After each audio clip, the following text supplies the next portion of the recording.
This is Cam Weiland, and you're listening to the 105th episode of the Wordplay Podcast. I'm kind of in that fidgety stage in the middle of my work in progress, in which I'm inching closer to the end, while being uncertain of how strong the middle is. I always feel like this somewhere in the middle of projects. I love what I've done so far, I love where I'm going, but I'm chewing my fingernails while wondering if the structure I have built will hold my weight as I stretch toward the finale. Usually when I go back to read the segments that have me worried, I discover that all they need are a few tweaks.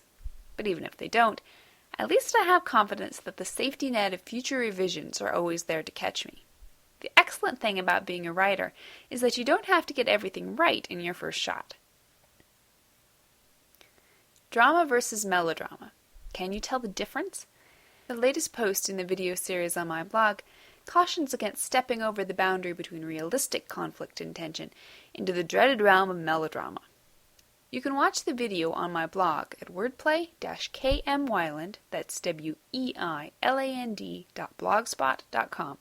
New videos are posted every Wednesday. Meanwhile, enjoy this week's podcast, The Fast and Easy Guide to Writing Characters of the Opposite Gender. Very few authors can get through even one story without writing about a character of the opposite gender. The interaction between the sexes is vital in fiction, just as it is in life. If nothing else, it's a sure solution for creating conflict. But writing a character of the opposite sex can be tricky, as the result of two universal principles. 1, men and women are different. And 2, men and women don't always, rarely get each other. Anyone writing a character of the opposite gender will find himself flying in the face of the write what you know principle. As David Farland noted in his thought-provoking post Kill the Crybabies, which you can find at modernmythtools.com, writers too often find themselves creating unrealistic characters by imposing their own perceptions, or fantasies, onto the opposite sex. In the hands of female authors, male characters start emoting and crying all over the place, while female characters, left to the mercy of male authors, turn into hard-case warrior chicks of effortless beauty. The mark of a truly great author is the ability to write compelling and realistic characters of both genders. Following are a few tips for achieving that ability. Engage your rubbish detector. Keep your eye open for actions that don't ring true.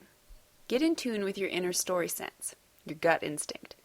If something doesn't feel quite right, it probably isn't. For a great example of how to present and balance male-female interactions, watch Dick Van Dyke and Mary Tyler Moore's relationship in The Dick Van Dyke Show. Tone back over-the-top tendencies. If you're staring at the scene you've just written, wondering if your hero is too much of a sap, or if your heroine is starting to sound too much like Vin Diesel in a skirt, go ahead and tone them back a bit. Subtlety is a writer's most effective tool anyway, which means less is often more when it comes to characterization. Base characters on people you know. When struggling with whether or not your character is acting realistically, compare him to people in your own life. How would your father, husband, or brother react when a woman bursts into tears? How would your mother, wife, or sister handle a high-tension situation? Returning to the source, the opposite sex in flesh and blood, is often the surest way of crafting realistic personalities. Enlist readers of the opposite sex. Your list of beta readers should include a good mix of both genders.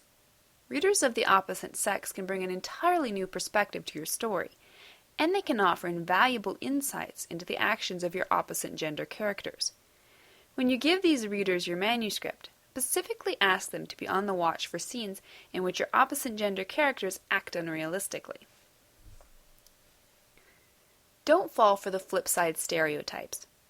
In our desire to avoid unrealistic opposite gender characters, we can sometimes take things to the other extreme.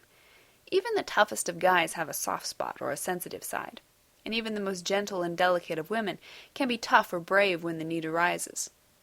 Balance your characters' personalities with a mix of traits. Good and bad, weak and strong, courageous and cowardly. Relax into the character's unique qualities. Some men cry during chick flicks. Some women can bench press 150 pounds. No one of either gender fits into a mold. We're all unique, and so should our characters be. If your opposite gender character exhibits a few traits that aren't universal to his gender, don't sweat it too much. Apply the tips listed above to double-check yourself, but don't be afraid to write the characters your story demands. Thank you for listening to the Wordplay Podcast. To read a transcript of this episode, visit me on the web at wordplay-kmwyland, that's weiland.blogspot.com, and be sure to listen again next week.